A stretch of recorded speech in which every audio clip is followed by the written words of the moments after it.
Hey guys! Tonight we are stepping back into a time where your brain wasn't a sophisticated supercomputer of neurons and synapses, but rather a leaky, gurgling sponge soaking in a cocktail of mysterious juices. Imagine yourself trudging through the narrow, cobblestone streets of a 14th century village. The air is thick with the scent of wood smoke, damp wool, and the unmistakable, earthy tang of an open gutter. You don't feel quite right today. Maybe you're a bit irritable or unusually sluggish. In our world, you'd grab a coffee or check your thyroid. In the medieval world, you are convinced your fluids are sloshing around in the wrong proportions. It's a time when your personality isn't shaped by your upbringing, but by how much goop is currently residing in your liver. Honestly, it's a wonder anyone got anything done when they were constantly worried about their internal plumbing being too spicy. So, before you get comfortable, take a moment to like the video and subscribe, but only if you genuinely enjoy what I do here. Also, I'd love to know where you're listening from tonight and what time it is in your corner of the world. Are you winding down after a long day, or is this your midnight ritual? Now, dim the lights, maybe turn on a fan for that soft background hum, and let's ease into tonight's journey together.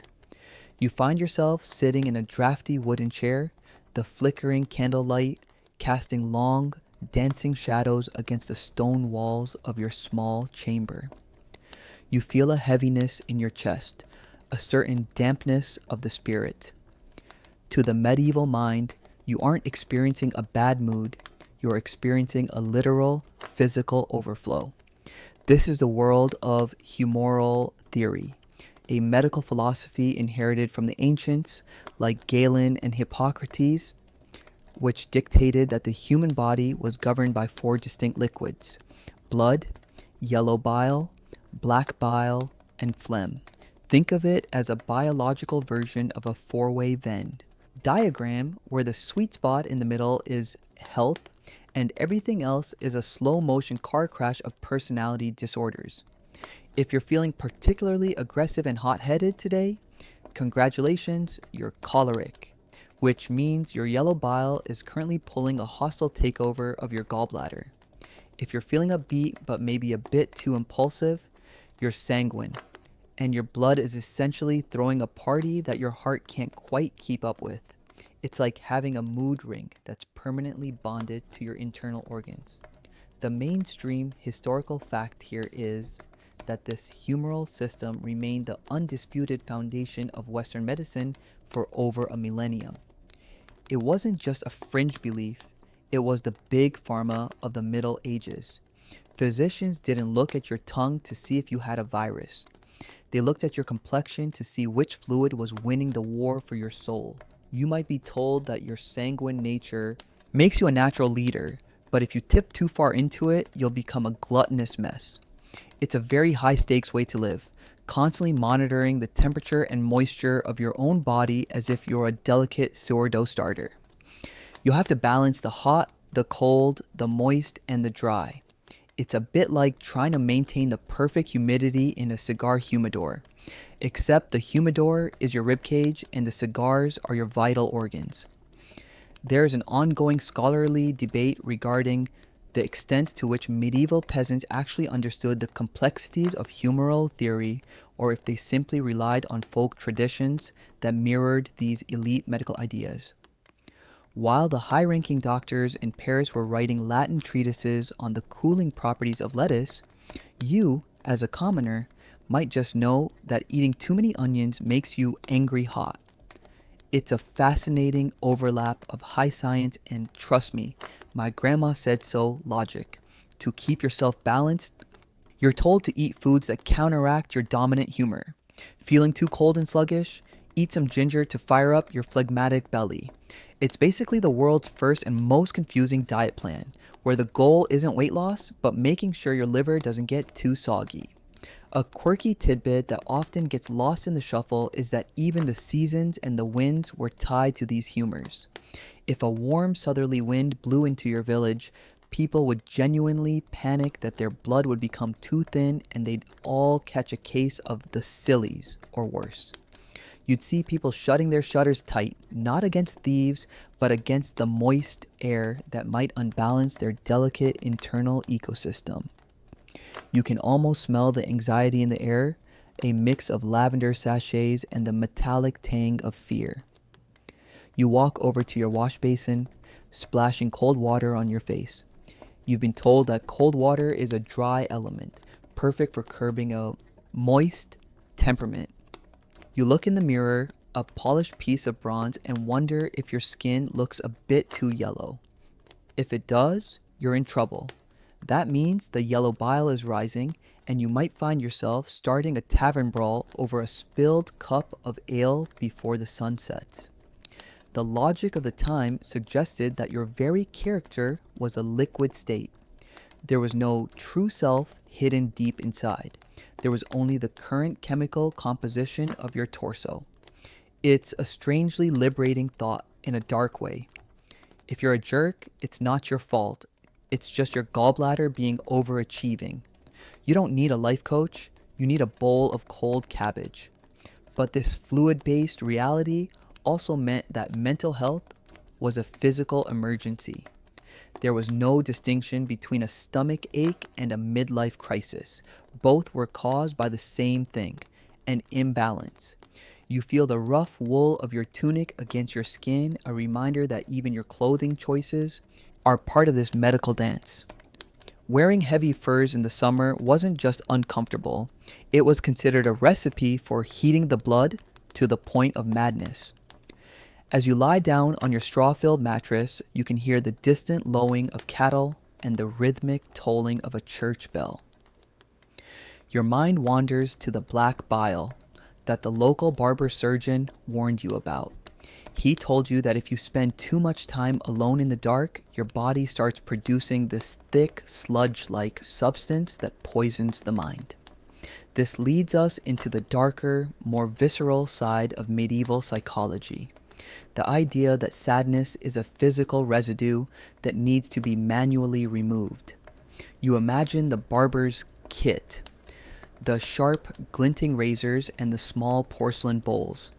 It's a far cry from a therapist's leather couch and a box of tissues. In 1350, if you're depressed, the doctor doesn't want to hear about your childhood. He wants to see how much of that inky sludge he can drain out of your arm. It's a messy, smelly, and terrifyingly literal approach to the human experience. You close your eyes, feeling the pulse in your wrist, and wonder if your blood feels a little heavy tonight. The shadows in the room seem to lean closer, whispering of the black bile that waits for those who let their thoughts turn too sour. You realize that in this world, being balanced is a full-time job, and you're just one bad meal away from losing your mind to the fluids within. The weight of the darkness in your room feels physical now, pressing down on your chest like a wet wool blanket. This isn't just the fatigue of a long day, it's the arrival of the most feared of all the humors, black bile. In the medieval mind, what we call clinical depression or even a persistent case of the Monday blues was known as melancholia. The name itself literally translates from the Greek words malaina choli, meaning black bile.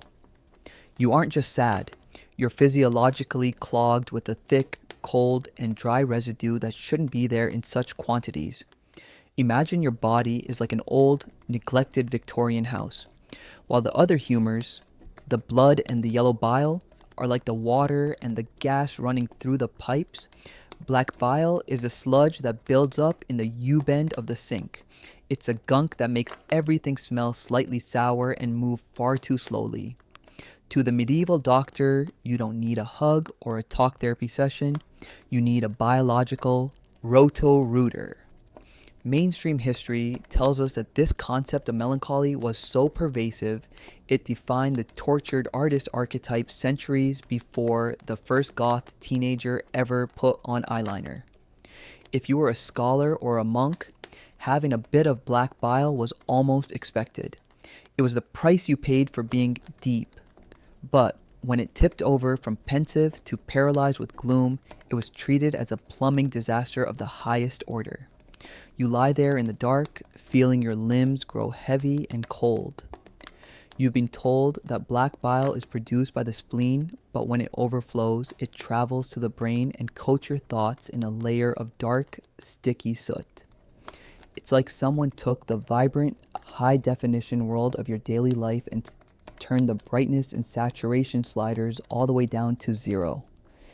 You can almost smell the imaginary scent of burnt toast and stagnant pond water that supposedly accompanies a melancholic surge. It's a very sensory-heavy way to be miserable. There's a fascinating, open scholarly debate phrase regarding whether the medieval fixation on black bile was a deliberate attempt by the medical establishment to pathologize the spiritual concept of acedia or spiritual sloth. Essentially, were the doctors trying to take over the priest's jobs by claiming that sinful laziness was actually just a physical spleen problem? It's a 14th century version of the nature versus nurture argument, except the nature part involves a lot more vomiting. Speaking of which, the cures for this accumulation of black bile were anything but gentle. Since the bile was cold and dry, the logic dictated that you needed to be heated and moistened, but if the sludge was too thick, the only way out was through. You might be given hellebore, a plant that is essentially the medieval equivalent of a tactical nuke for your digestive tract. The goal was to purge the black bile by any means necessary, usually through violent vomiting or excessive use of the garderobe, which is just a fancy medieval word for a hole in the wall that drops into a moat. You can imagine the scene. You're already feeling like life is a meaningless void, and then a man in a stained leather apron shows up to tell you that the solution is to spend the next 6 hours violently emptying your stomach into a bucket. It's hard to feel depressed when you're fighting for your life on a wooden stool, which I suppose was part of the point.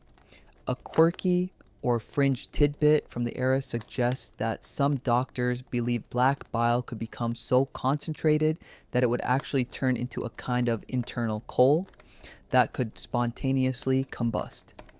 There are scattered, terrifying reports of people burning up with melancholy, which was likely just a misunderstanding of high fevers, but it added a layer of literal fire and brimstone to the experience of being sad. You'd be lying in bed, terrified that if you got any sadder, your internal organs might just catch fire like a pile of oily rags in a basement. The dark humor of the situation isn't lost on you, even in your cooled state. Medieval medicine was basically just a series of creative ways to make a bad day significantly worse. Oh, you're feeling a bit down? Let's give you a laxative that could strip paint off a barn door. Still sad? Maybe we should burn your skin with a hot iron to distract the humors. It's like trying to fix a software glitch in your phone by throwing it against a brick wall. And yet, there was a certain comfort in the certainty of it. You weren't a failure as a person, you were just too dry. You could point to a physical cause for your mental anguish. In a world of demons and shifting political alliances, having a physical sludge to blame for your misery offered a weird kind of agency.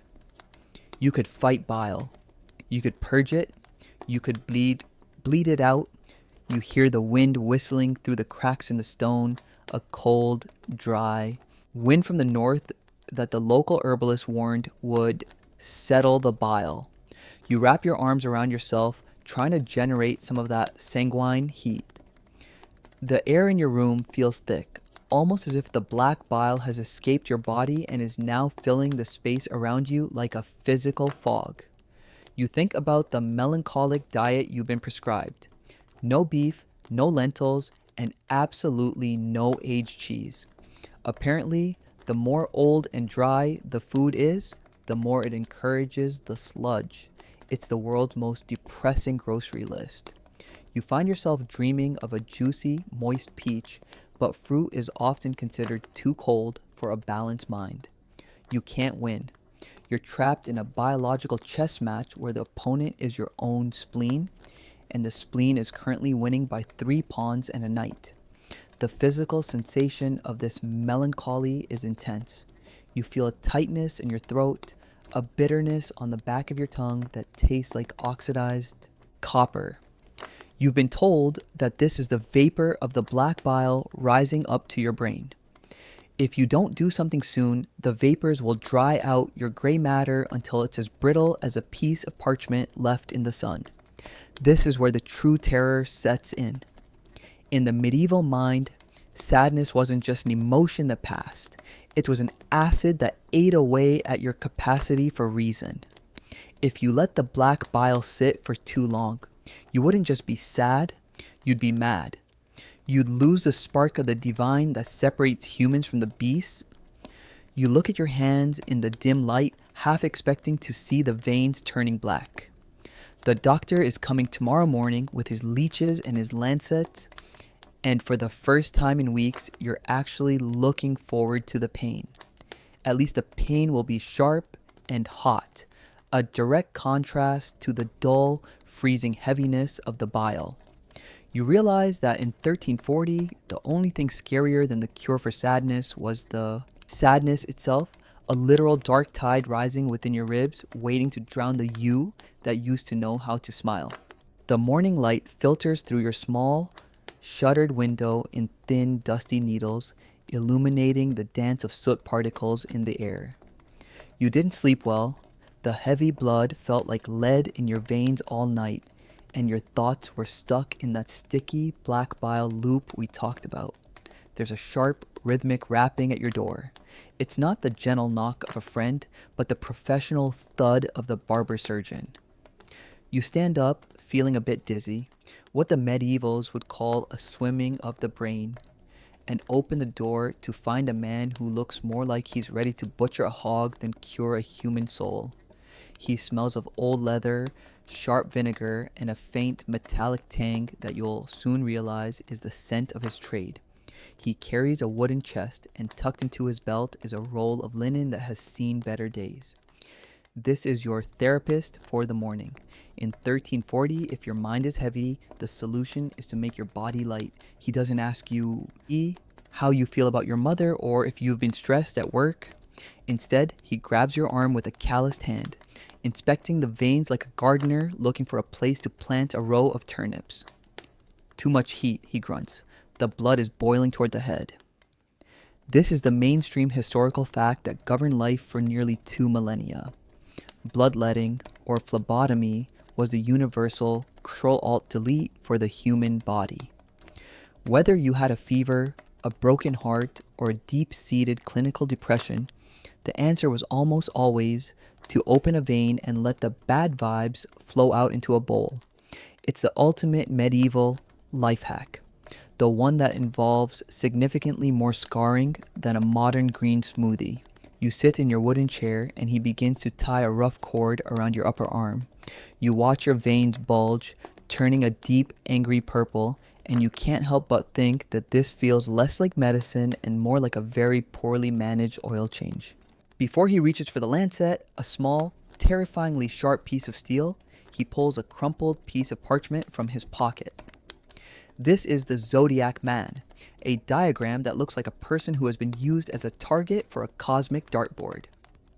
Each part of the body is ruled by a sign of the zodiac. Aries for the head, Taurus for the neck, and so on. He's checking the position of the moon because, as everyone knows, you'd have to be a literal lunatic to bleed a patient's arm when the moon is in Gemini. A quirky or fringe tidbit of the era is that some surgeons were so obsessed with these celestial timings that they would refuse to operate on a dying man if the stars weren't aligned, essentially telling the patient, "Look, I'd love to save you, but Mercury is in retrograde and I don't want to mess up my stats." It's the original "the Wi-Fi is down" excuse, but with much higher stakes. There is a fascinating, open scholarly debate regarding the extent to which the intense physical shock of bloodletting actually triggered a temporary release of endorphins that felt like a psychological breakthrough. Perhaps the reason people kept coming back for more wasn't just because the doctor told them to, but because the sudden drop in blood pressure and the body's frantic attempt to stabilize itself created a brief, euphoric high that felt like the sadness had actually left the building. You watch as he holds a lancet over your median cubital vein. He doesn't use anesthesia, he just tells you to look at the wall. There's a sharp, cold sting, a sensation so focused and immediate that for a split second, you actually forget you were depressed. The world narrows down to that one point of pain, and then comes a sound, a soft, rhythmic drip. Drip, drip into the pewter basin held between your knees. The smell is overwhelming now. It's warm, salty, and intensely metallic, like a handful of old pennies dipped in hot water. You watch the liquid fill the bowl, and it's not the bright, vibrant red you see when you scrape a knee today. To the barber surgeon, the blood in the bowl is a narrative. As it cools, it begins to separate into different layers. He points to a dark, clotted mass at the bottom. There, he says with a grim satisfaction, the black bile. He sees the heaviness of your spirit manifesting as a physical sludge. It's a very satisfying way to look at mental health. You don't have to work on yourself. You just have to watch your problems get dumped into a drainage ditch behind the tavern. It's the medieval version of a detox, though instead of lemon water, you're losing a pint of your actual life force.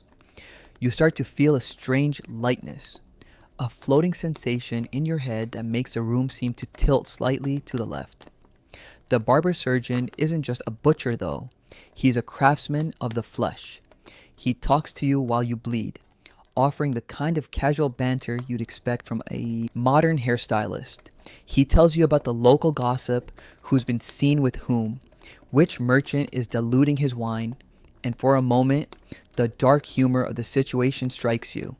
You're sitting here, literally leaking into a bucket, while this guy tells you about a scandal involving a stolen goat. It's the peak of it is what it is energy. You realize that in this century, there is no safe space for your emotions. There is only the physical reality of the body. If you're sad, you're clogged. If you're angry, you're overflowing. It's a world of literalism that leaves no room for the nuance of the human heart. And yet, there's something strangely comforting about its simplicity. You don't need to find your purpose. You just need to find a vein. As the bowl fills, your vision begins to blur at the edges, the flickering candle becoming a soft golden smudge. The surgeon finally looses the cord, the pressure on your arm vanishing instantly, and presses a piece of cleanish linen to the wound. He tells you to stay still for a while. You feel empty, not the void of depression, but a literal, physical emptiness that feels almost like peace. You've been balanced. He takes the bowl of blood and carries it to the window to inspect it in the full light of day, like a sommelier checking the vintage of a fine Bordeaux. He's looking for bubbles in the blood, which would indicate windiness in the spirit, or a greasiness that suggests you've been eating too much salted pork. Everything you are and everything you felt is now just a collection of physical traits in a pewter dish. You watch him pack his tools away, the lancet wiped clean on his apron. Hygiene is a concept that won't be invented for another few centuries after all. He leaves you with a final bit of advice. Stay away from hot spices like pepper for a few days and try to think light thoughts. You lean back in your chair, your arm throbbing with a dull, rhythmic pulse that matches the ticking of a clock you don't own. The sharp cure is over, but the world still feels a bit fragile, like a piece of glass that's been tapped just a little too hard. You've traded your dark thoughts for a physical weakness, a bargain that feels uniquely medieval. As you listen to his retreating footsteps on the stairs, you wonder if the black bile is really gone, or if it's just hiding in the corners of the room, waiting for your blood to grow thick and warm once again. You close your eyes, the metallic scent still lingering in your nostrils, and drift into a shallow, light-headed sleep where the stars and the veins in your arm are parts of the same complicated map. The stillness of the afternoon is broken only by the scratching of a quill on parchment, a sound like a tiny, persistent insect gnawing at the silence.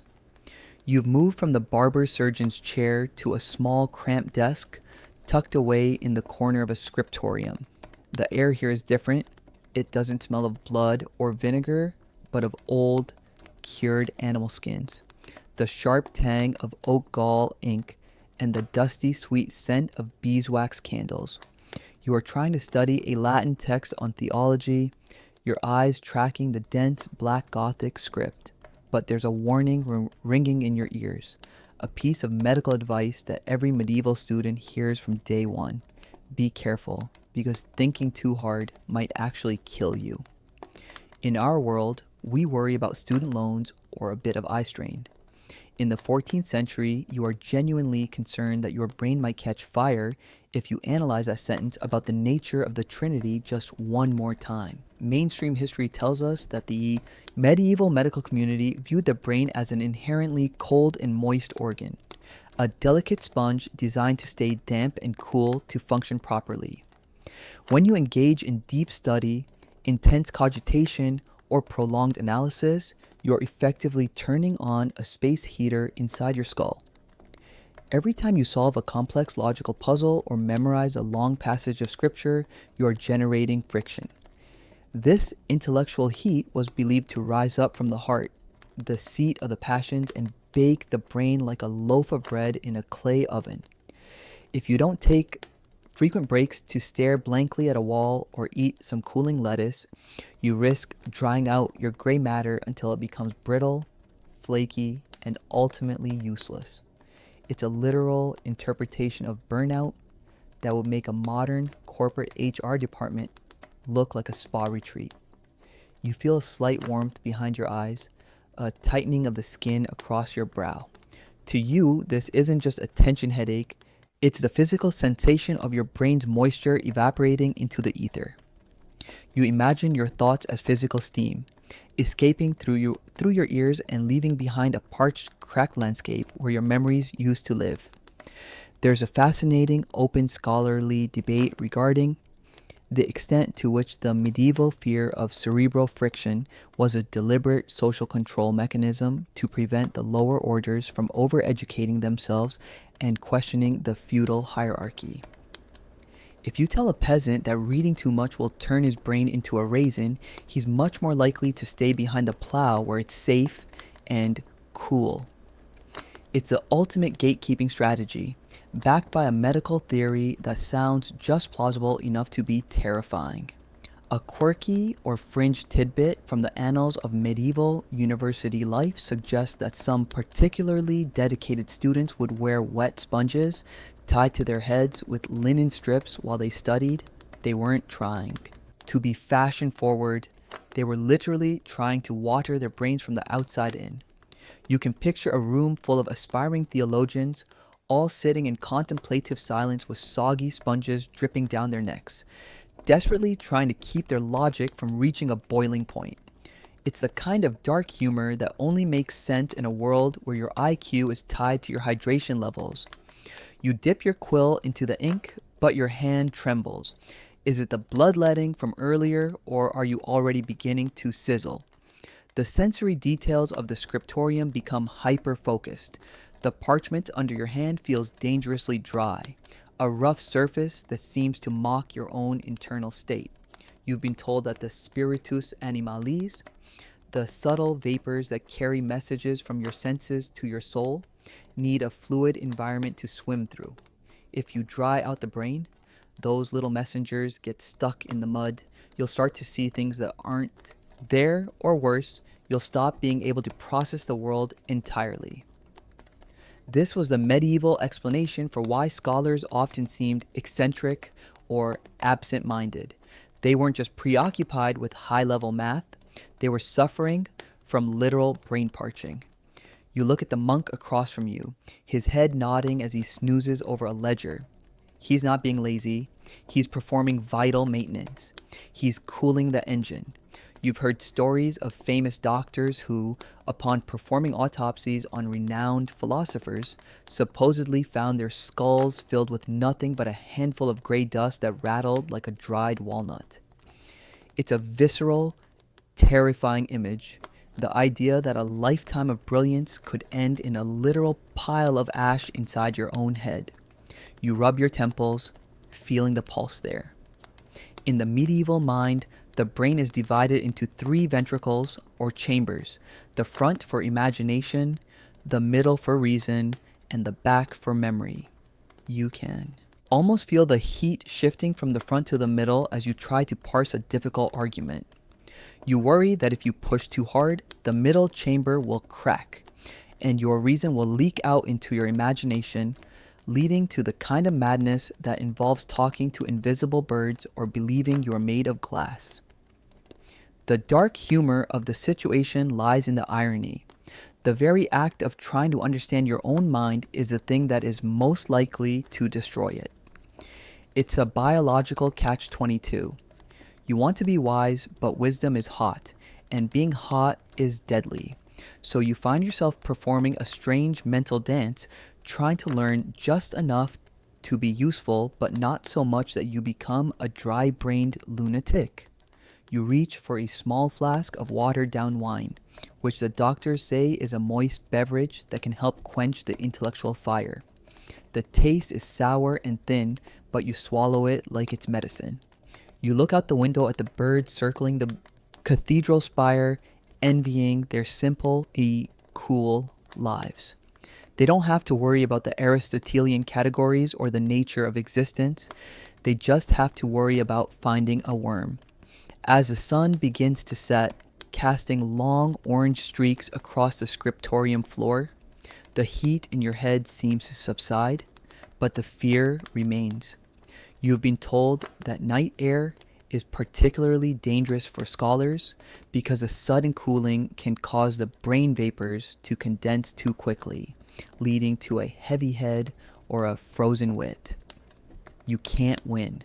During the day, you're in danger of evaporating. At night, you're in danger of turning into a block of intellectual ice. You slowly close your book, the thud of the heavy wooden covers sounding like a final gavel strike. You've survived another day of thinking, but you feel spent, as if you physically burned through a gallon of oil just to understand a few pages of text.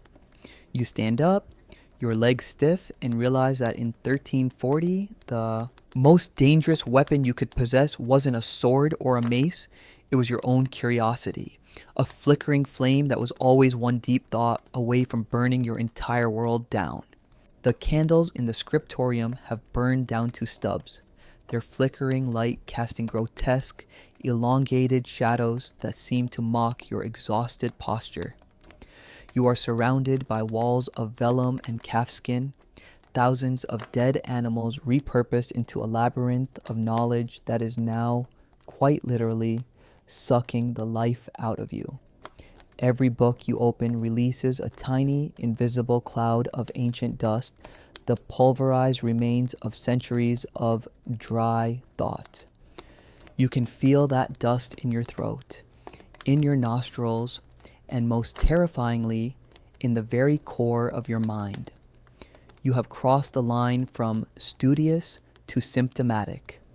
The heat we talked about earlier hasn't just warmed your brain, it has scorched the earth of your consciousness. In the medieval view, you are now entering the realm of scholarly madness, a state where your internal sponge has been squeezed so dry that it can no longer hold the spirit of who you are. It's like your personality is a piece of fine lace that someone accidentally left too close to the hearth, and now, at the slightest touch, you're beginning to crumble into gray flakes of nothingness. Mainstream history actually documents a very specific and bizarre manifestation of this dry brain madness known as the glass delusion. It was particularly common among the educated elite and the upper classes during the late Middle Ages and into the Renaissance. You sit there, suddenly terrified to move. Why? Because you've become convinced that your entire body, or perhaps just your head, is made of fragile, thin blown glass. If you stand up too quickly, you might shatter. If someone taps you on the shoulder, you'll disintegrate into 1,000 sharp, glittering shards. King Charles VI of France famously suffered from this, wrapping himself in reinforced blankets and refusing to let anyone touch him for fear of breaking. To a medieval doctor, this wasn't just a weird thought, it was a logical conclusion of a brain that had become too dry and clear. You've thought so hard that you've refined your very essence into a transparent, brittle substance. It's the ultimate high intelligence problem. You're literally too clear-headed for your own good. There's a fascinating, open, scholarly debate regarding the extent to which madness served as a culturally sanctioned exit strategy for scholars who were overwhelmed by the crushing expectations of medieval scholasticism. In a world where you couldn't just quit your monastic or academic calling without being labeled a failure or a heretic, perhaps going mad was the only way to get a vacation. If your brain is burnt out and you think you're a window pane, the church might finally stop asking you to translate those Greek manuscripts and just let you sit in a dark room with a bowl of soup. It's a 14th century version of taking a mental health sabbatical, but with the added bonus of people being genuinely afraid that you might shatter if they talk too loud. It's a dark, ironic kind of humor. You've spent your whole life trying to be brilliant, and now you're so brilliant you're actually a hazard to yourself. As you sit in the silence of the library, the smell of the room changes. It's no longer just old parchment. There's a sharp, acrid scent in the air, like something metallic being heated over an open flame. You've been told this is the smell of burnt vapors. When the humors in your brain dry up, they leave behind a crusty residue that, when heated by the friction of further thought, begins to smoke internally. You rub your eyes and they feel like they're filled with sand. A quirky or fringe tidbit from the medical text of the time suggests that the best way to rehydrate a burnt scholar's brain was through nasal irrigation with a mixture of breast milk and rose water. Yes, you heard that correctly.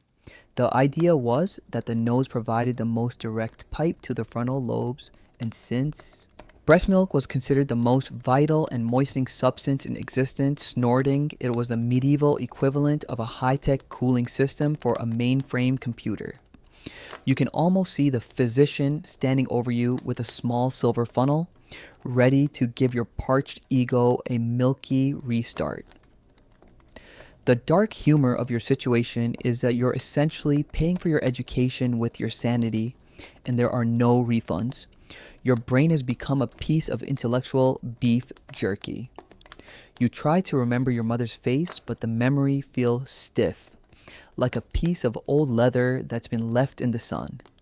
This is what the medievals called frenzy, a state where the dryness of the brain makes the thoughts move too fast, like sparks flying off a grinding stone.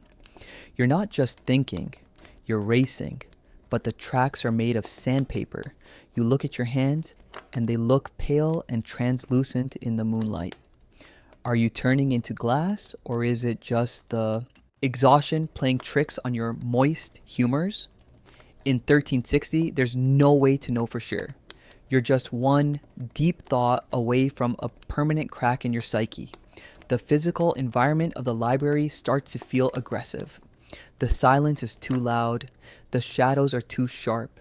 Every creak of the floorboard sounds like a hammer hitting an anvil. You've been told that when the brain is dry, it loses its padding, making every external sensation feel like a direct blow to the soul. You are now the mad scholar, a figure of both pity and fear. People will whisper that you read too much, as if books were a form of slow-acting poison, which, according to your current medical theory, they basically are. You're suffering from a literary overdose.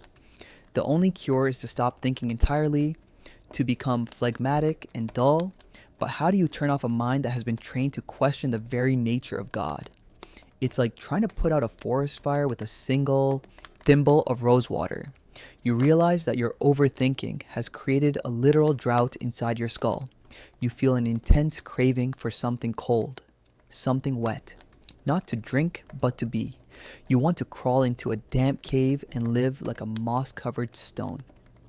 This is the madness of the intellectual, a desperate, clawing desire for the simplicity of the moist and the unthinking. You look at the inkwell on your desk, and for a fleeting, terrifying moment, you consider drinking it just to put some liquid back into the system. But you know that ink is dry and astringent. It would only make the problem worse.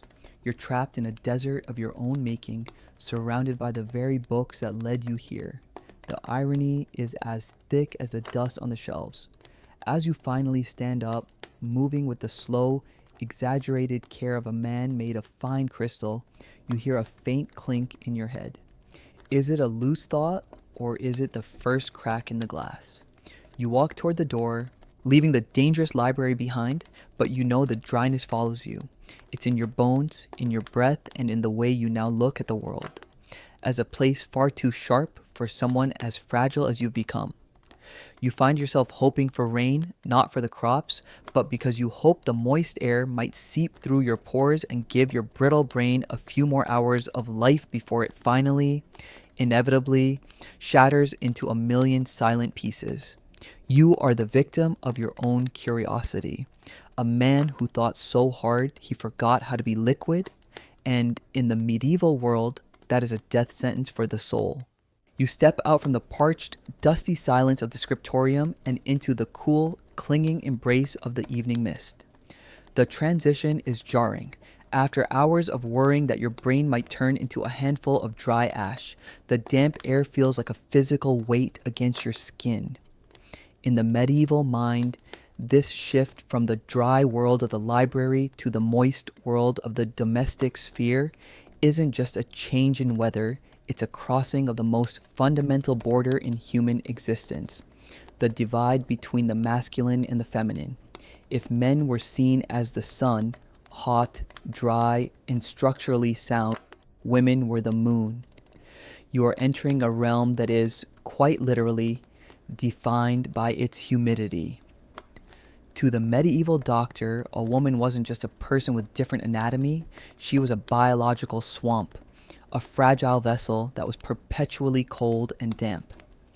Think of it as the world's most archaic and biologically inaccurate weather forecast, where one half of the population is a permanent heat wave and the other is a constant drizzling Tuesday in November. The mainstream historical fact that underpinned this entire worldview was the one-sex model, a theory championed by the Greek physician Galen and accepted as gospel for over 1,000 years. In this view, there wasn't a fundamental difference between male and female bodies. Women were simply imperfect or inverted men. The logic was that women lacked the vital internal heat necessary to push their reproductive organs outward, while a man's heat turned him into a sturdy, dry creature of logic. A woman's lack of heat left her internalized and soggy. You walk past the kitchen, where the smell of boiling cabbage and damp herbs hangs heavy in the air, and you realize that this environment is the perfect metaphor for the medieval female soul. It's a place of steam and simmering liquids, always on the verge of overflowing. Today, we talk about hormonal balances or neurological differences. But in 1360, your identity was determined by how much dew was currently saturating your spirit. It's a strange comparison, but imagine if your personality was judged by the humidity setting on your air conditioner. There's a fascinating open scholarly debate regarding the extent to which medieval women actually internalized these moist labels, or if they used the perceived instability as a tool for social subversion. If the world tells you that you are inherently leaky and unstable because of your fluids, you might find a certain power in that chaos. You can't be expected to follow the rigid, dry rules of male logic if your brain is essentially a puddle, right? It's the ultimate get-out-of-jail-free card for social expectations. But the downside was far more restrictive. Because women were cold and moist, they were deemed intellectually soft. You've been told that a woman's brain is like wet clay. It takes an impression very easily, which makes them suggestible, but it can't hold that shape once the moisture shifts. Trying to teach a woman complex theology was, in the eyes of a medieval scholar, like trying to carve a statue out of a bowl of porridge. It's a dark, patronizing humor that smells of condescension and wet wool. As you walk through the dimly lit hallways, you see a group of women sitting by the hearth, their faces obscured by the shadows and the steam from their tea. They are surrounded by the scent of lavender, dried rose petals, and a sharp, stinging note of vinegar. This leads us to one of the quirkiest and most visceral tidbits of medieval psychology, the wandering womb. In the 14th century, the uterus was often treated not as a fixed organ, but as a semi-autonomous living animal that lived inside the female body. Because women were so moist, this animal was prone to getting bored and wandering around the torso in search of better scent. If a woman became hysterical or fainted, it was because her womb had migrated up to her throat, effectively choking her soul. The cure? You wouldn't believe it. Doctors would place sweet-smelling perfumes near the woman's groin to lure the womb back down, while simultaneously holding foul-smelling substances like burnt hair or sulfur under her nose to scare it away from her lungs. It's essentially a high-stakes game of olfactory hide-and-seek played with a person's internal organs. You find yourself smiling at the absurdity, but there's a cold edge to the laughter. This theory meant that women were never truly in control of their own minds. They were at the mercy of a migratory organ that had a mind of its own. It's the medieval version of saying it's just that time of the month, but scaled up to a level where your gallbladder might decide to take a road trip to your shoulder. The visual of this is almost comical. Imagine a medieval lady in waiting suddenly clutching her throat while her friends frantically wave a piece of stinky cheese under her nose to keep her womb from escaping through her mouth. It's the kind of dark humor that highlights just how much the medieval world feared the fluidity of the female experience. Everything about femininity was seen as a lack of boundaries. While men were contained by their dryness, women were porous. The sensory details of this moist psychology are everywhere. You feel the dampness of the stone floor through your thin leather shoes, a reminder of the earthy nature of the female humor. You've been told that because women are cold, they are naturally more prone to phlegm, the slow, sticky humor that leads to passivity and dullness. This is why women were often barred from the hot world of public debate or high-level study. The fear was that the heat of intense thinking would clash with their natural coldness, leading to a biological short circuit. It's as if they believed a woman's head might actually explode like a cold glass bottle filled with boiling water. You look at the women by the fire again. They are talking in low, rhythmic tones, a liquid sound that contrasts with the sharp barking of the men in the tavern across the street. To a medieval observer, this isn't just a social preference, it's a sound of different chemical compositions interacting with the world. The dark irony is that while women were seen as weak because of their moisture, they were also seen as dangerous for the same reason. Moisture was the element of growth, but also of decay. A damp soul was one where vapors could easily rise and cloud the judgment, leading to emotional outbursts, or worse, witchcraft. If your mind is a swamp, it's much easier for a demon to hide in the reeds than if your mind is a well-lit, dry desert. This humidity wasn't just a medical condition, it was a moral vulnerability. You feel a shiver that has nothing to do with the evening mist. In 1360, being emotional wasn't a personality trait. It was a sign that your internal humidifier was turned up too high and your logic was starting to mildew. As you head towards your sleeping quarters, the air feels heavier than ever. You realize that in this world, every breath you take is an act of balancing. You are a collection of liquids and temperatures, and the person standing next to you is a completely different climate based solely on their gender. The moist female soul is a place of mystery and leaky boundaries, a direct challenge to the dry order of the male world. You find yourself wondering if the wandering womb is just a metaphor for a heart that refuses to be pinned down by the cold, hard facts of the barbers and the scholars. You close your door, the wood feeling slightly swollen from the dampness of the night, and you can't help but think that maybe being liquid isn't the weakness they think it is.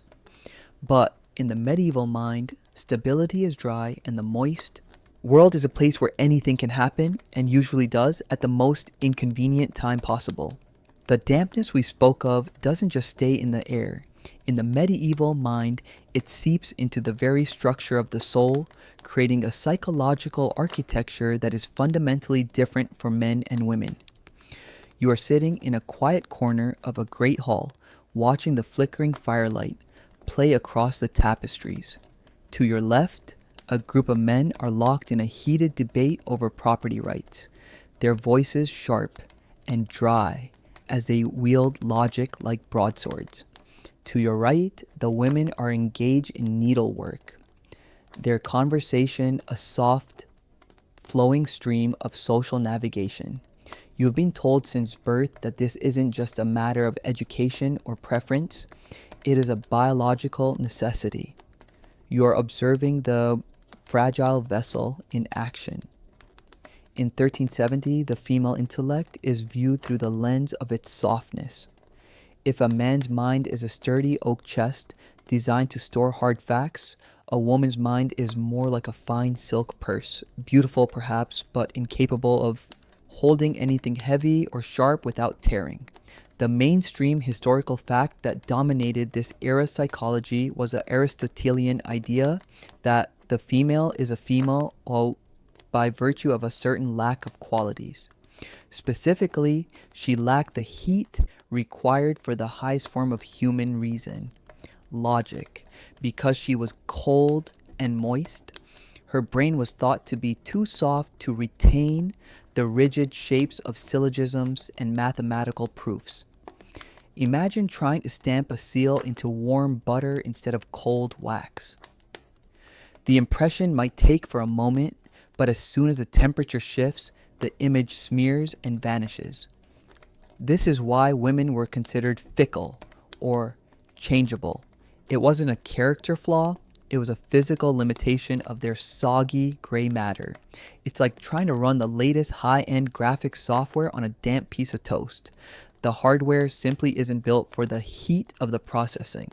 There is a fascinating open scholarly debate regarding whether the medieval medicalization of gender was a conscious strategy to preserve patriarchal power or a genuine, albeit flawed, attempt to understand biological differences through the only tools they had.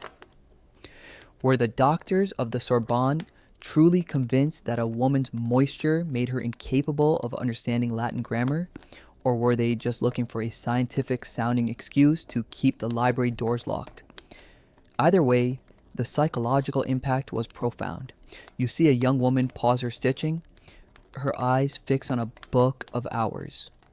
She is warned by her confessor that too much mental exertion will cause her internal humidity to condense, leading to a literal brain fog that can make her faint or lose her wits. It's the ultimate don't overtax your pretty little head advice, but backed by a terrifying biological threat. A quirky or fringe tidbit from the medical manuals of the time suggests that some physicians believed a woman's eyes were actually leaky because of this internal dampness. It wasn't just tears, they believed women could unintentionally project their moist humors through their gaze. This was one of the many pseudoscientific explanations for the evil eye. If a woman was particularly humid or unbalanced, her very look could infect the air around her, causing milk to sour or children to fall ill. You can imagine the dark humor of this.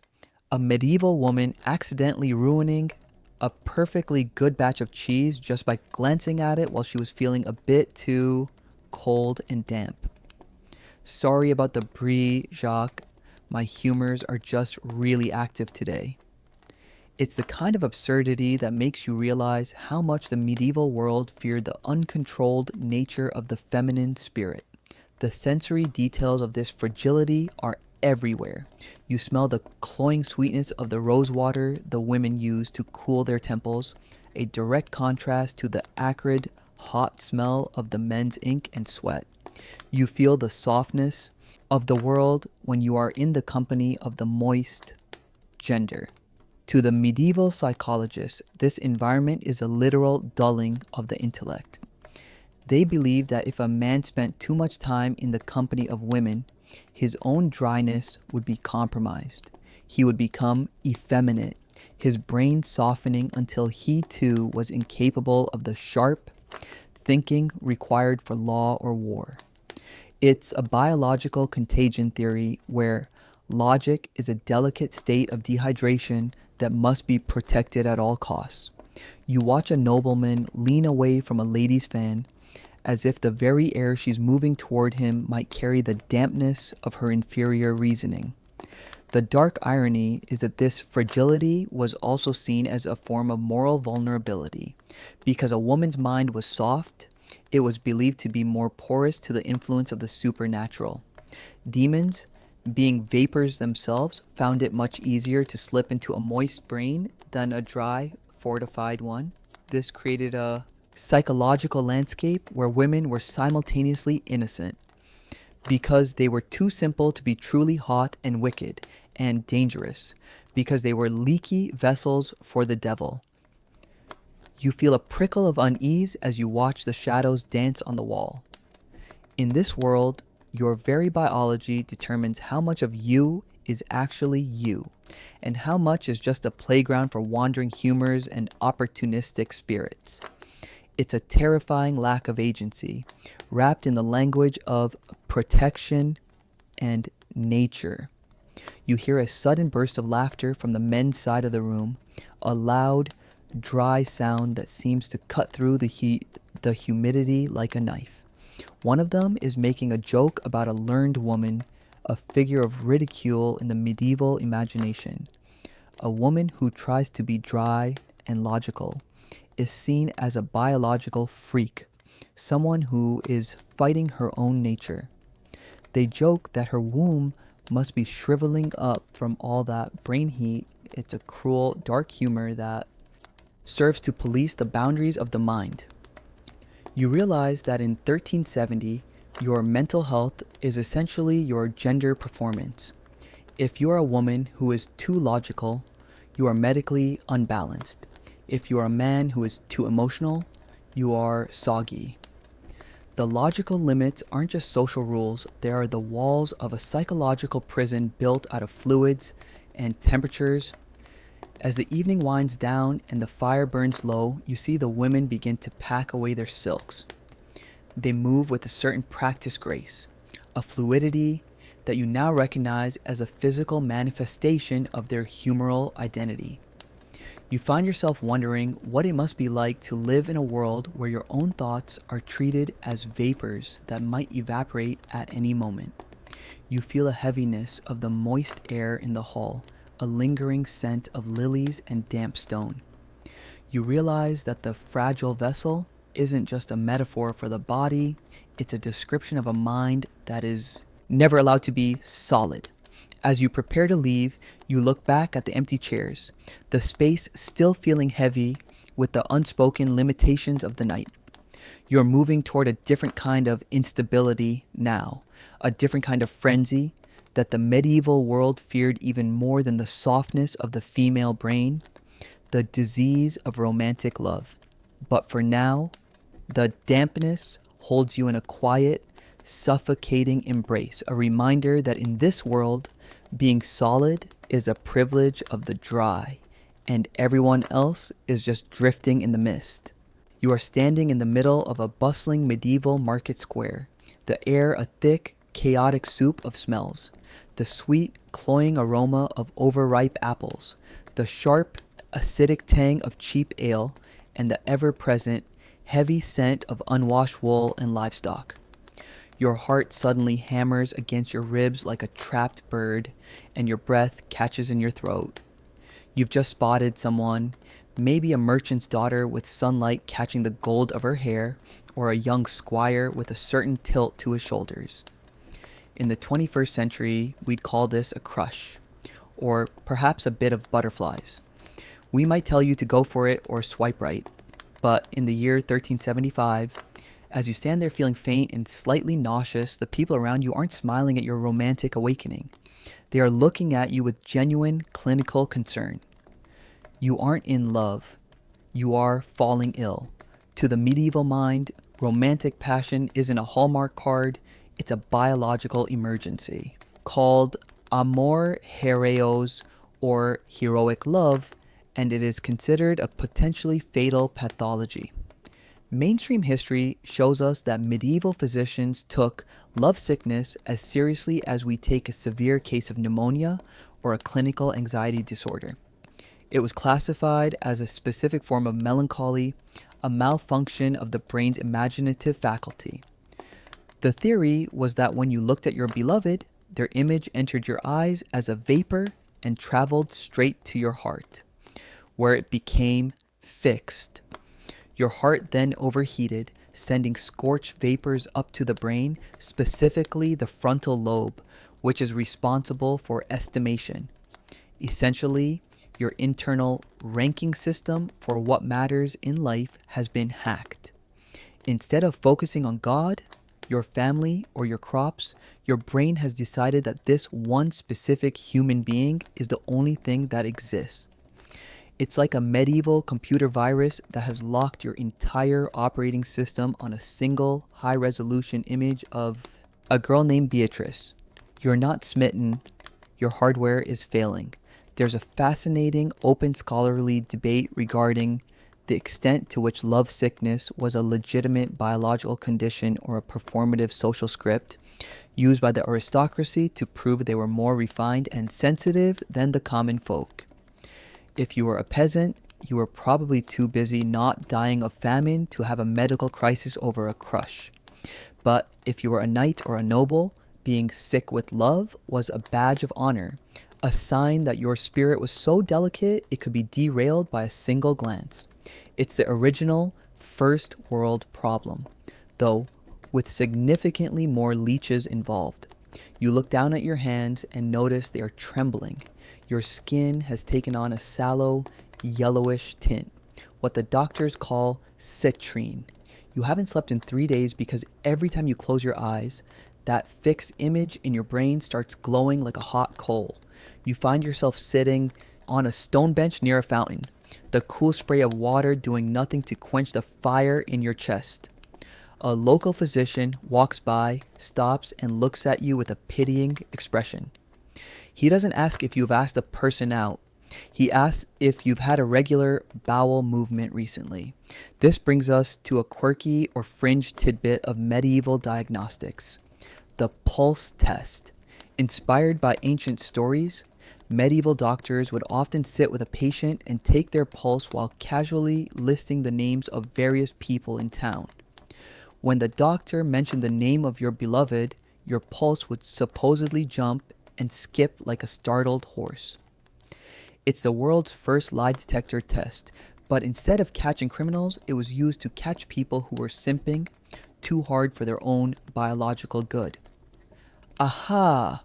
The doctor would cry. Your radial artery doesn't lie. You've got a terminal case of the Isabellas. The dark humor here is that medieval dating advice was basically just a medical intervention. If you told your friend you like someone, they wouldn't offer to wingman for you. They'd offer to call a priest and an apothecary. It's like trying to slide into someone's DMs with a lute and a sonnet, only to have the entire village treat you like you've just come down with the bubonic plague.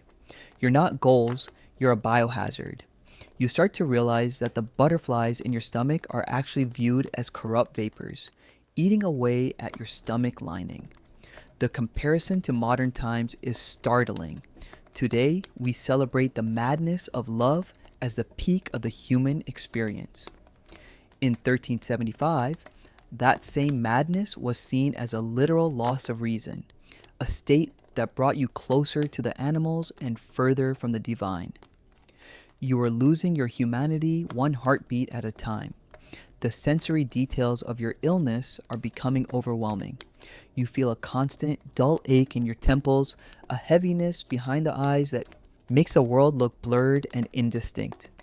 The only thing that appears sharp is the memory of that person. You smell the scent of your own cold sweat, a sour, nervous odor that the doctor tells you is a smell of burning blood. You're told that if you don't cure this, your brain will eventually dry out from the constant heat of your obsession, leading to permanent insanity or even death. It's a very literal interpretation of dying of a broken heart, but in this case, the heart doesn't break. It just cooks your brain until it's a shriveled little raisin. You look at your reflection in the fountain's pool, your eyes are sunken and your face is pale. You look like a ghost that's been haunted by the living. There's an irony in the way you are being treated. You feel an intense, vibrating energy, a manic need to do something, to see them, to speak. But the world around you is trying to dampen you. You are given cooling foods like cucumbers and watered down wine, while being warned to stay away from hot things like ginger or red meat, which might fuel the fire of your passion. It's the world's least romantic diet. I love her more than life itself. You might moan, and the response is, that's nice, now eat this cold turnip and stop being so yellow. It's a clash between the heat of the human spirit and the cold reality of medieval medicine. You're a prisoner of your own biology, and the jailers are the very humors we've been talking about all night. As the sun begins to dip below the horizon, casting long, bruised purple shadows across the square, you feel the love sickness intensifying. The vesperal hour was thought to be particularly dangerous for lovers, as the rising dampness of the evening could trap the hot vapors of love inside the body, causing them to fester. You find yourself wandering toward the church, not for prayer, but because you've been told that the distraction of holy architecture might help dislodge the image of the beloved from your brain. You are a pathological romantic in a world that has no patience for the heroic part of that title. You realize that your very identity is being treated as a symptom. Every sigh you heave is a medical data point. Every tear you shed is just excess moisture leaving the system.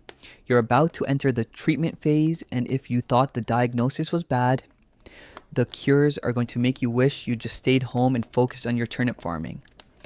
You look back one last time toward the market, hoping for a glimpse of that golden hair or those broad shoulders, but the physician's hand is firm on your arm. Don't look, he warns. Every glance is another drop of poison. You are being led away to be fixed, to be cooled, and to be emptied of the very thing that makes you feel most alive. In the medieval mind, love isn't something you find, it's something you survive. As you walk into the shadows of the clinic, you wonder if a life without that fire is really a life at all.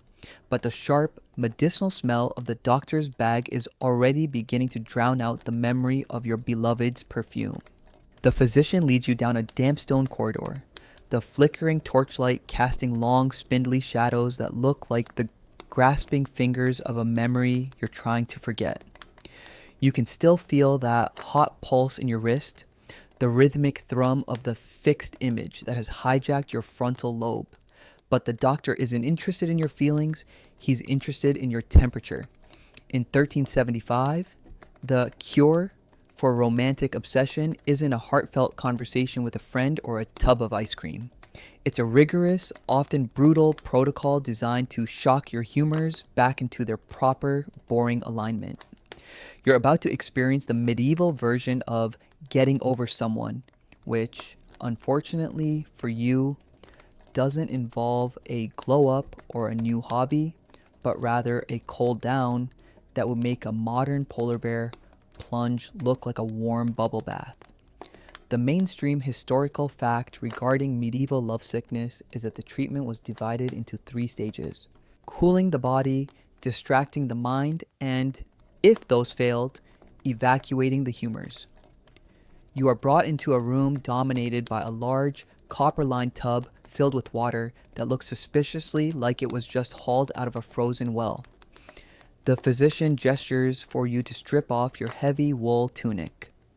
"Love is a heat," he mutters, "and heat must be met with its opposite." He isn't just trying to make you uncomfortable, he's attempting a literal hydrothermal reboot. By submerging you in freezing water, the doctors believed they could force the hot vapors that were cooking your brain to condense and descend back into the lower organs.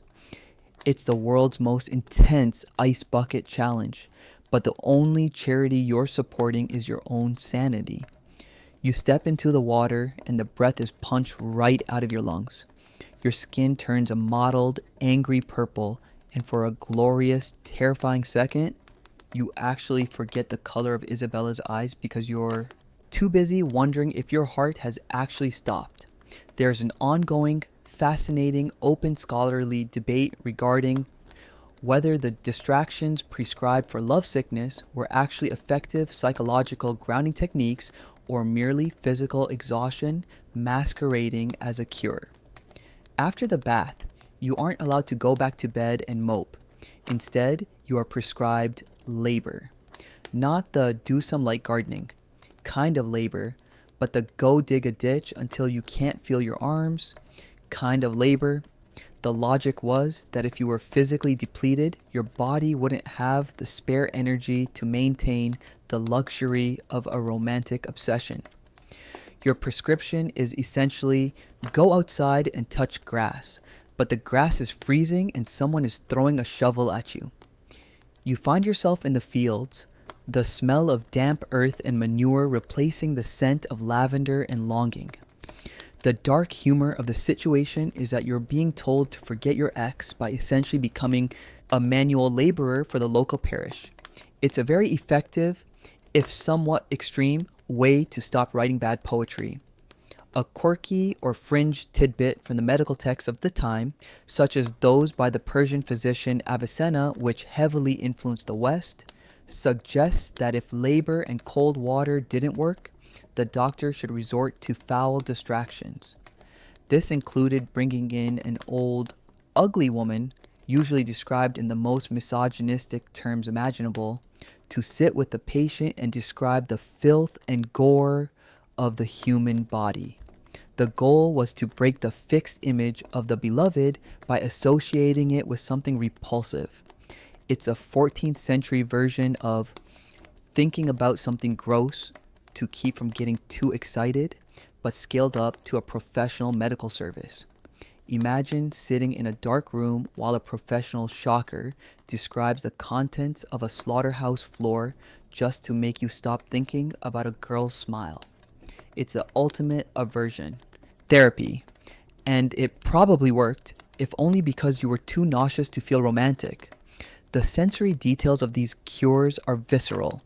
You feel the rough texture of the hemp shirt they give you to wear after your cold soak, the fabric scratching against your chilled skin.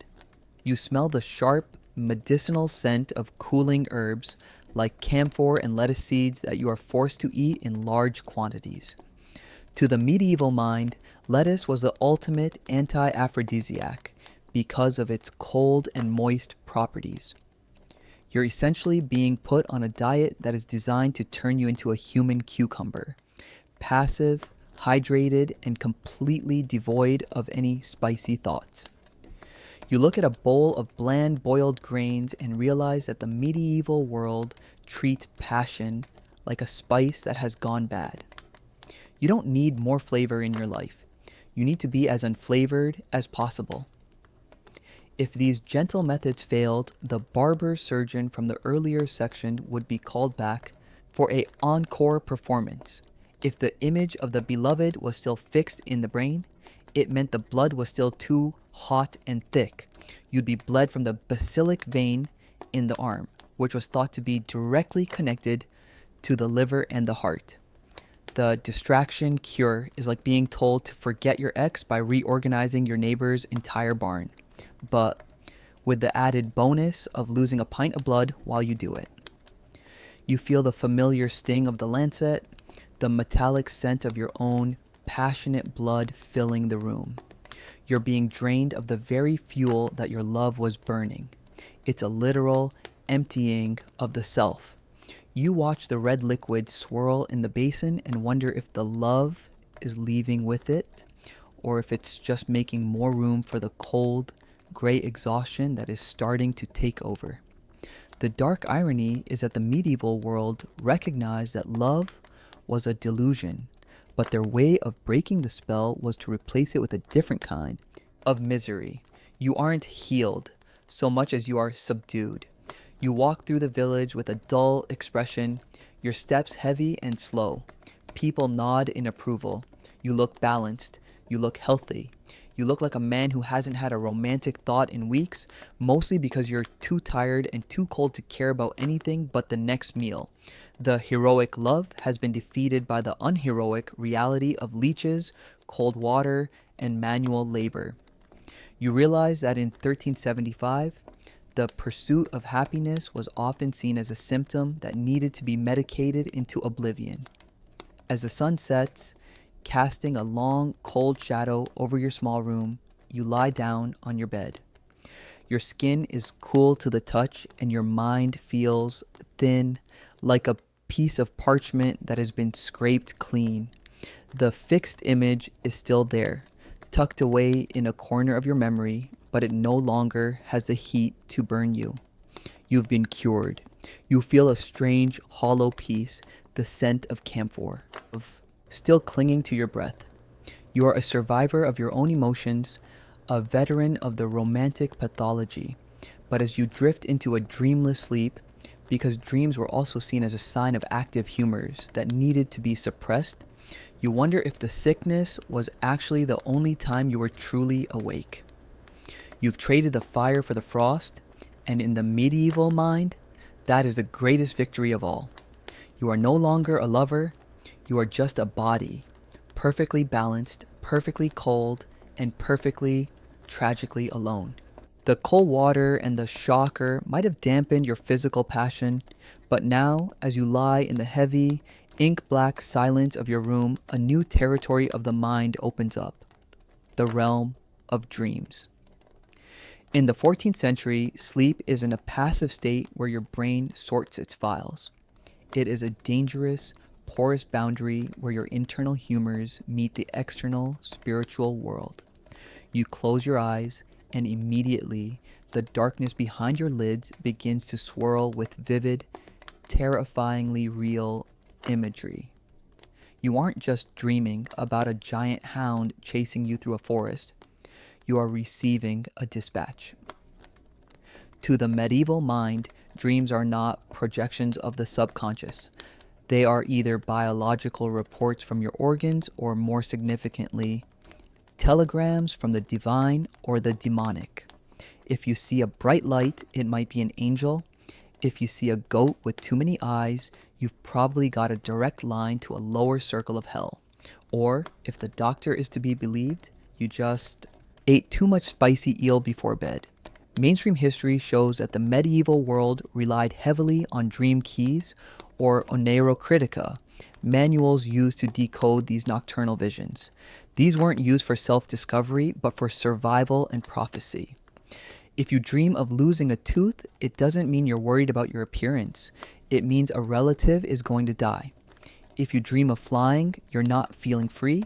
You're likely suffering from an excess of sanguine humors that have made your spirit too light and airy. You are a passenger in your own head, watching a theater production where the script was written by either your gallbladder or a supernatural entity. It's a terrifying lack of privacy. Even in the depths of sleep, your mental health is being judged by the quality of your nightmares. There's an ongoing, fascinating, open scholarly debate regarding the extent to which medieval dream visions were actually a culturally accepted way for individuals to express repressed trauma or dissent without being burned for heresy. If you wanted to criticize the local bishop, you couldn't just say it out loud. But if you had a divine dream where a bishop-shaped demon was being poked with pitchforks, well, that's just the message you were given. It was the ultimate don't shoot the messenger defense. You find yourself wandering through a dream landscape that smells of sulfur and ozone. You see a mountain made of teeth and you wake up in a cold sweat, your heart hammering. Is it a warning of a coming famine, or is it just the burnt vapors from your earlier lovesickness finally reaching your cell of imagination? A quirky or fringe tidbit of the era is the belief in the incubus and the succubus, demons that specifically targeted the vulnerable mind of sleepers. If you experience what we now call sleep paralysis, that terrifying sensation of being awake but unable to move with a weight on your chest, medieval psychology didn't look for neurological glitches. They believed a physical entity was literally sitting on you, trying to compress your humors and steal your vital breath. The cure wasn't a better sleep schedule, it was hanging St. John's wort over your bed or sleeping with a piece of iron under your pillow. You can almost feel the weight on your ribs right now. The smell of damp earth and ancient musk filling the room as the shadow leans closer. It's a very visceral way to experience a bad night's sleep. The sensory details of these medieval dreams are far more intense than our modern ones. Because the medieval world was so dark at night, the colors of dreams were thought to be literal reflections of the humors. A choleric dream was filled with red fire and yellow lightning. A phlegmatic dream was a gray, watery blur of mist and drowning. You lie there, trying to steer your mind towards sanguine imagery, green fields and blue skies, but the black bile keeps pulling the palate. Back toward the dark, leaky purple of a bruise, you smell the phantom scent of frankincense, a sign that perhaps a saint is trying to break through the humoral fog to give you a piece of advice. In 1380, your pillow is a battlefield where the health of your soul is fought for every single night. The dark humor of the situation lies in the diagnostic nature of your nightmares. If you tell a doctor you dreamed of fire, he won't ask about your burning desires. He'll tell you your liver is overheating and you need to be purged. I saw the end of the world in a vision of flames, you cry. No, the doctor sighs. You just have too much yellow bile. Here, drink this vinegar. It's a world where the most profound spiritual experiences are constantly being reduced to tummy troubles. You are caught between being a prophet and being a patient. Every image your brain conjures is a symptom. You look at the crucifix on your wall, the wood gleaming in a stray beam of moonlight. You wonder if the visions the saints had were just a really intense case of dry brain, or if the medical explanations are just a way for the world to feel less scary. As you drift back into a shallow slumber, the three cells of your brain, imagination, reason, and memory, begin to malfunction. In the medieval view, mental illness often started here, in the front cell. If the imagination becomes too active, it starts creating images that the reason can't filter out. You start seeing the monsters of your dreams even when you are awake. This is the bridge between a bad dream and madness. You feel the boundary thinning. The wall of your room starts to look like skin. The sound of the wind sounds like a choir of the damned. You're not hallucinating in the modern sense. You are leaking. The internal world of your humors is spilling out into the external world of the village. You realize that in the Middle Ages, there is no inside of your head. Your thoughts are physical things. Your dreams are external messages, and your mind is just a crossroads where the planets, the humors, and the demons meet for a chat. You feel a deep, heavy sense of responsibility. If you have a bad dream, it might be your fault. A sign of moral decay or sinful thoughts that have curdled your blood. You find yourself praying for a boring sleep, a sleep of thick phlegm, where nothing happens and no one speaks to you. But the stars are shifting outside and the black bile is rising again. As the first hint of gray dawn touches the horizon, you wake up feeling more exhausted than when you lay down. You've traveled all night, fought demons, and decoded the state of your spleen. The scent of the morning air, cold, damp, and smelling of wood ash, is a relief. It's real, but as you sit up, you can't help but look at the shadows in the corner of the room. You know they're still there, waiting for the next time your humors shift. In 1380, the nightmare never really ends. It just changes form when you open your eyes. You are a fragile vessel floating on a sea of visions, and you're just one vivid dream away from being labeled a lunatic or a saint. And in this world, the line between the two is as thin as the vellum of a prayer book. The morning light reveals a grim reality as you walk toward the town square. You see a man huddled in a wooden cage, his hair matted with straw, his eyes darting with a frantic animal energy. The crowd doesn't look at him with the clinical pity of a modern bystander. They look at him with a mixture of fear and moral judgment. In 1385, mental illness isn't a chemical imbalance or a neurological divergence. It is, quite often, viewed as a physical manifestation of a spiritual failure. If your mind is broken, it's because you let the walls of your soul crumble through sin. You have been told that madness is the ultimate punishment for pride, or perhaps a lingering side effect of despair. The sin of acedia we touched on earlier. You feel a cold shiver as you pass the cage. In this world, the doctor and the priest are often the same person, and their diagnosis is that your demons aren't metaphorical. They are literally living in your bile. Mainstream history shows us that the medieval approach to insanity was deeply rooted in the idea of the psychomachia, or the battle for the soul. If you were hallucinating or acting out, it was believed that you had yielded to a vice that allowed a demonic entity to gain a foothold in your physical humors. This wasn't just superstition, it was a standard psychological model. If you were angry mad, you had surrendered to the sin of wrath, which heated your yellow bile to a toxic level.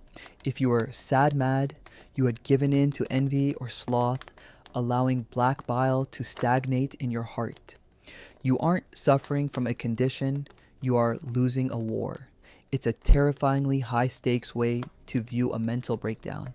You aren't just unwell, you are fallen.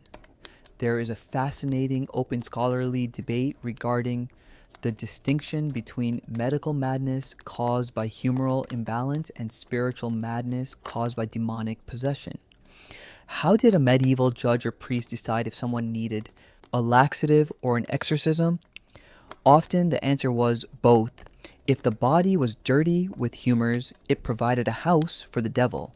Therefore, to save the mind, you had to purge the body and the soul simultaneously. You watch as a monk approaches a caged man, not with medicine, but with a heavy iron crucifix and a bucket of holy water. The therapy session is about to begin, and it smells of incense, stale sweat, and the metallic tang of fear. It's a sensory overload designed to startle the soul back into its proper place. A quirky or fringe tidbit of the era involved the Stone of Madness, or Pierre de Folie. There was a lingering folk belief, occasionally entertained by even the more learned surgeons, that insanity was caused by a physical stone growing inside the skull. You might see a quack doctor at a fair performing a mock surgery, pretending to cut into a patient's forehead and retrieving a pebble through sleight of hand. While the elite scholars scoffed at this, many commoners genuinely believed their mad relatives just needed a rock removed from their brains. It's a dark, literalist take on the weight of mental illness. If only you could just cut the bad thoughts out like a kidney stone. You touch your own forehead, feeling the bone beneath the skin, and wonder if there's a stone of your own growing there, fueled by the stress of the love sickness and the dry brain we've discussed. The sensory details of moral treatment are intentionally harsh. You hear the rhythmic booming chanting of the Miserere, a psalm for mercy that sounds more like a threat than a comfort. You smell the foul smoke of burning sulfur used to drive out the demons that supposedly prefer sweet internal environments. The medieval asylum wasn't a hospital, it was often a cell in a monastery or a literal pit. If you were violently mad, you were chained to a wall, not to punish you, but to restrain the beast that had taken over your human form. The dark humor here is that the cure for feeling like you've lost your humanity was to be treated like an animal until you remembered how to be a person. It's a psychological paradox that would leave a modern therapist speechless. You feel like you're losing your mind? Let's lock you in a dark room with a goat for 3 days and see how you feel then.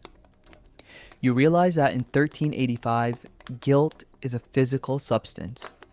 If you feel guilty about a secret sin, that guilt thickens the blood and cools the heart. To get it off your chest isn't a metaphor, it's a medical necessity to prevent the vapors of sin from rising to the brain and causing a frenzy. This is why confession was treated as a vital part of mental hygiene. By speaking your sins, you are venting the toxic gases of the soul. You look at the line of people waiting outside the cathedral's confessional booth. They aren't just looking for spiritual absolution, they are looking for brain cooling. They are terrified that if they keep their secrets, their humors will ferment and turn them into the man in the cage. It's the world's most effective, fear-based motivation for honesty. The dark irony of this moral failure model is that it left no room for innocent suffering. If you were depressed, you were slothful. If you were anxious, you were lacking in faith. It was a world of total personal responsibility, but without any of the tools to actually manage it. You feel the weight of this as you watch the madman cry out. The crowd doesn't offer him a blanket. They'll offer him a prayer for his blackened soul. You find yourself wondering if the black bile we've been talking about is just another word for shame. In the medieval mind, the two are indistinguishable. Your biology is your biography, and your sins are written in the color of your phlegm. As the sun sets, casting a long, skeletal shadow from the church spire across the square, the man in the cage falls silent. The monk declares that the demon of melancholy has been subdued for now. You walk away, the sound of your own footsteps on the cobblestones feeling heavy and guilty. You've been balanced by the barber, cooled by the doctor, and warned by the priest. You are a fragile vessel indeed, held together only by the purity of your thoughts and the fluidity of your humors. You realize that in the Middle Ages, the greatest threat to your mental health wasn't the world around you, but the world inside you. A world of shifting liquids and watching eyes, where every dark thought was a crack in the glass. You head home, desperate to think holy thoughts, but the black bile is always there, lurking in the shadows of your spleen, waiting for the moment you trip and let the sin back in. In the medieval worldview, when the humors were balanced but the mind remained fractured, the diagnosis shifted from the physical to the spiritual. We enter the cold, silent stone walls of the monastery infirmary, where madness was not just a failure of the body, but a battle for the soul, the monotony of ritual. Unlike the dramatic scenes often depicted today, the process of healing the mind through prayer was a long, slow, and incredibly repetitive affair. It was a marathon of sound and stillness, the litany of repetition. A priest or monk would sit by the sufferer's bedside for hours, reciting the 7 penitential psalms. The goal was to create a holy shield of sound. The Latin words miserere me Deus would be repeated in a low, dactylic hum, vibrating through the quiet room until the words themselves lost their individual meaning and became a single, droning wave of vibration. The scent of purification. The air would be thick with the smell of burning frankincense. and dried hyssop. These scents weren't just symbolic. They were believed to physically cleanse the heavy, stagnant air that a troubled mind was thought to produce. The smoke would curl slowly towards the timbered ceiling, vanishing into the shadows. The ritual of the cold stone. For those whose minds were deemed disturbed, the treatment often involved the quiet intensity of sacred spaces, vigils of stillness. The sufferer might be placed in a crypt or a small chapel for an all-night vigil. They were encouraged to lie prostrate on the cold stone floor, the damp chill of the earth seeping into their bones. This was meant to ground the flighty, manic spirits and remind the body of its earthly, humble nature. The touch of relics, a heavy, ornate reliquary, perhaps containing a fragment of bone or a piece of cloth, would be placed gently on the forehead. The weight of the metal, cool and unyielding, was intended to anchor the wandering intellect back to reality. Holy water. Asperges. Occasionally, the rhythmic chanting would be broken by the flick of a hyssop branch, spraying fine droplets of cold holy water onto the skin. It was a sensory reset, a small shock to a system lost in internal darkness. The silence, after the song. The most profound part of this treatment was the silence that followed. After hours of chanting, the monks would stop. The only sound left would be the guttering of a wax candle or the distant tolling of a bell for the matin service.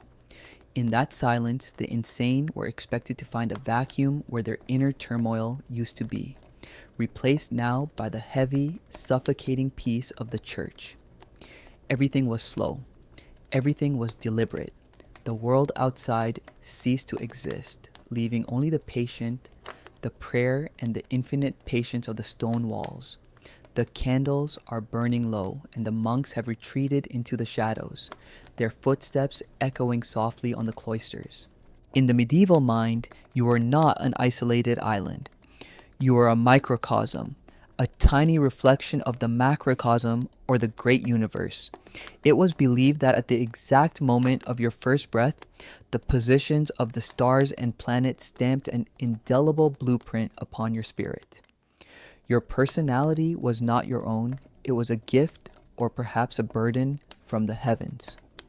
The 7 governors of the soul, the medieval world, tracked 7 planets, including the sun and moon, each a celestial body moving with a heavy, predictable lethargy across the fixed stars.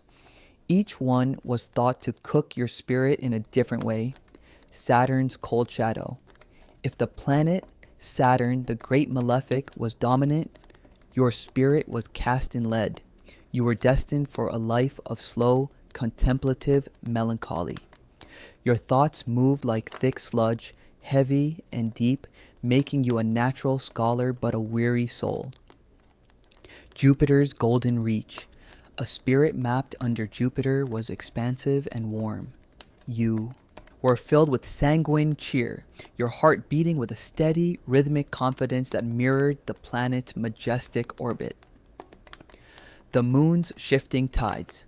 The closest and fastest moving body, the moon, was responsible for the moisture of the brain. If she dominated your map, your spirit was considered lunatic. Not necessarily mad, but as changeable and fluid as the tides flickering between clarity and fog. The geometry of character. The mapping of the spirit was a tedious mathematical process. Astrologers would sit in the dim light of oil lamps drawing complex geometric shapes, squares, trines, and oppositions to see how the planets glanced at one another. The aspect of tension. If Mars, fire, looked harshly at Venus, water, across your birth chart, your spirit was seen as a battlefield of steam and conflict. This was not a psychological flaw to be fixed, but a celestial fact to be endured. The houses of the mind. The sky was divided into 12 houses. The first house governed your vitality, while the 9th house governed your dreams and visions. A planet sitting silently in the 12th house was a sign of hidden enemies within your own subconscious, spiritual shadows that you were destined to carry until your final day. The inevitability of the stars. There was a strange, dull comfort in this belief. If you were irritable, or lazy, or prone to sudden bursts of laughter, you didn't look for a reason in your childhood or your choices. You looked at the slow, silent rotation of the spheres. You were simply a vessel for the music of the heavens, a physical manifestation of a celestial alignment that had been set in motion thousands of years before you were born. Everything was connected. A tremor in the orbit of Saturn was a tremor in the deepest, darkest corners of your own mind. You were part of a clockwork universe ticking softly and relentlessly toward eternity. In our modern world, we often look inward to find the root of our flaws, our upbringing, our habits, or our neuroses. But for the medieval soul, the cause of a bad temper or a bout of laziness wasn't found in the mirror. It was found in the slow, unblinking eyes of the planets. This led to a fascinatingly dull culture of celestial shifting, where the stars became the ultimate scapegoat for human imperfection. The not my fault philosophy. Imagine a merchant in the year 1340 who has lost his temper and shouted at his apprentice. Instead of feeling the sting of a guilty conscience, he might simply sigh and blame the current conjunction of Mars, the martial temper. If you were prone to sudden outbursts of anger, it was widely accepted that you were simply martial.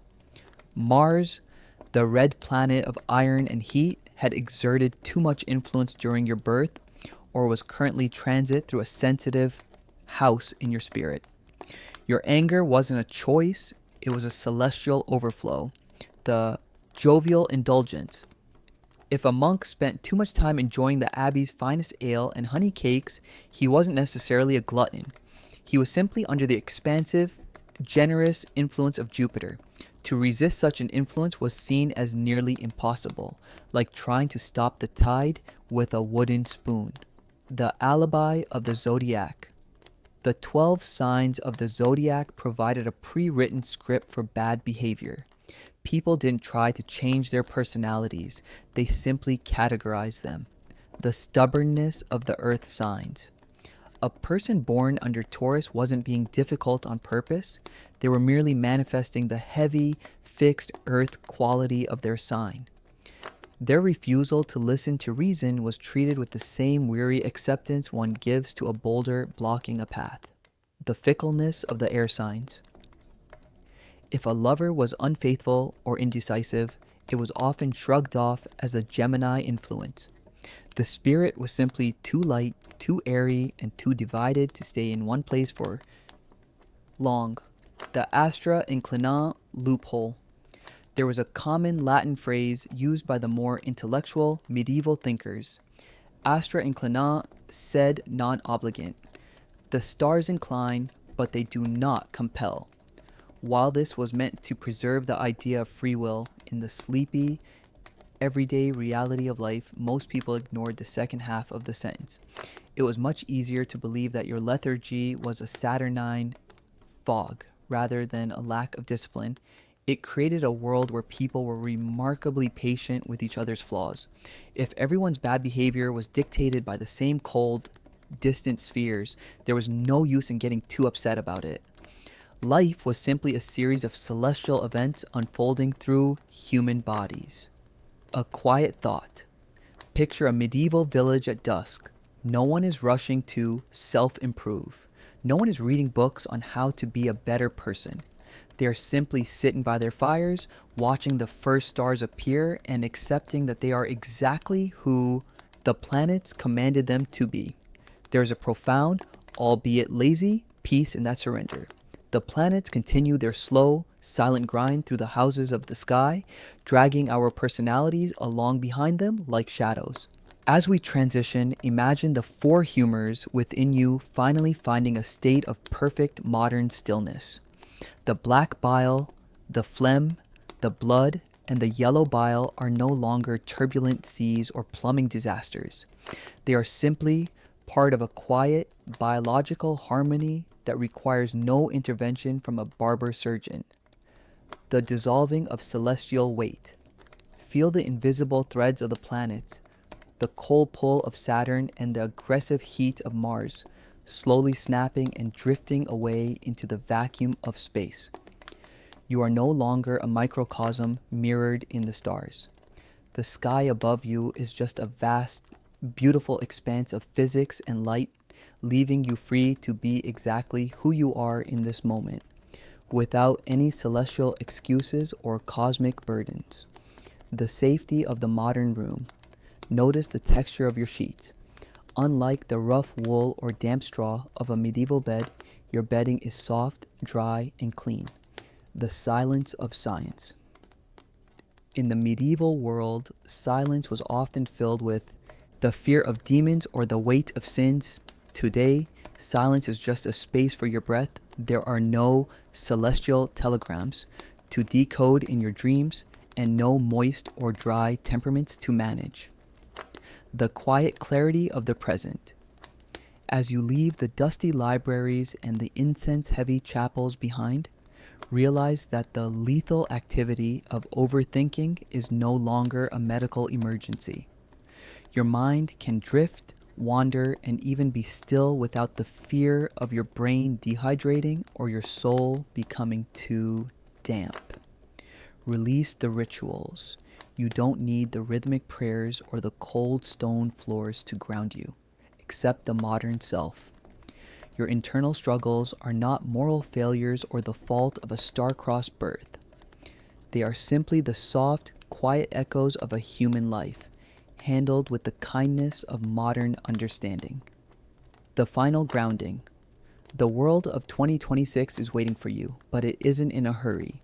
The medieval shadows have retreated into the history books, and the air you breathe is clear, light, and neutral. Your heart beats with a steady, unburdened rhythm. You are safe. You are held by the present. The long, strange, and often boring history of the human mind has brought you to this single, peaceful moment of rest. Everything is exactly as it should be. The history is closed, the stars are silent, and the night is yours.